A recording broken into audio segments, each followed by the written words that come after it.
With the unrest escalating in Egypt's Port Said, it's after a court in Cairo has sentenced 21 people to death for their role in football riots last year that left 74 people dead. So 21 sentenced to death. Let's get some more on that now with a correspondent in the region, Belle True, standing by for us in Cairo. Belle, good to see you so quickly. This is considered by some to be a very harsh verdict from the Egyptian court. How are you reading into it?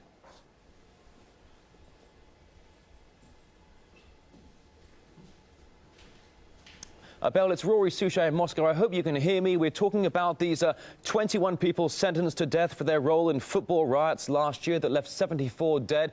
Some are saying it's a very, very tough verdict from the Egyptian court. What do you say on that? Absolutely. It has been perceived as extremely harsh sentence, the death sentence for 21 people. This has been met with violent scenes in Port Said at the moment. We're seeing, of course, the death of at least one police officer. 2 were in critical condition. We have reports that over 150 people have been injured in the last hour. Reporters on the ground are saying they're seeing civilians with automatic weapons running around the streets, attacking security forces.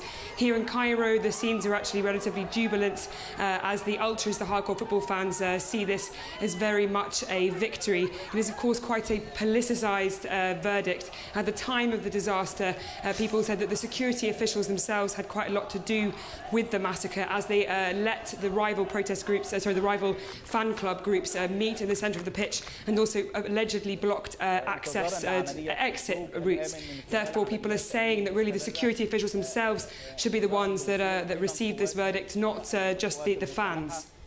Bella, aside from the story about the 21 people sentenced to death for their role in the football riots last year, let's talk about the unrest and I suppose the unhappiness that's been being seen quite clearly in the iconic Tahrir Square.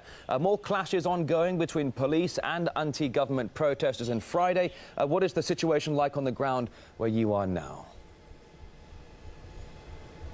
Well, as I came to the studio today, I actually just came through clashes just on the corner of Tahrir, on the periphery of Tahrir, between protesters and security forces who were throwing rocks at each other. Behind me here in Tahrir, people still remain in tents. They say they will not leave until the President Mohamed Morsi makes changes. The opposition coalition, the National Salvation Front, released 4 demands yesterday, including asking the President to step down and the National Salvation government to take over. We've seen supposedly multiple deaths in places across the country as well, in particular in Suez. We had at least over 250 people injured yesterday across 9 governorates. So what we're seeing yesterday really was a lot of anger against the President and his government on the 2nd anniversary of the uprising, and further protests, sit-ins and possible violence across the country added to that as well. And I don't imagine we'll be talking to you in the not so distant future. Belle True, the reporter in Cairo, thanks very much for coming on.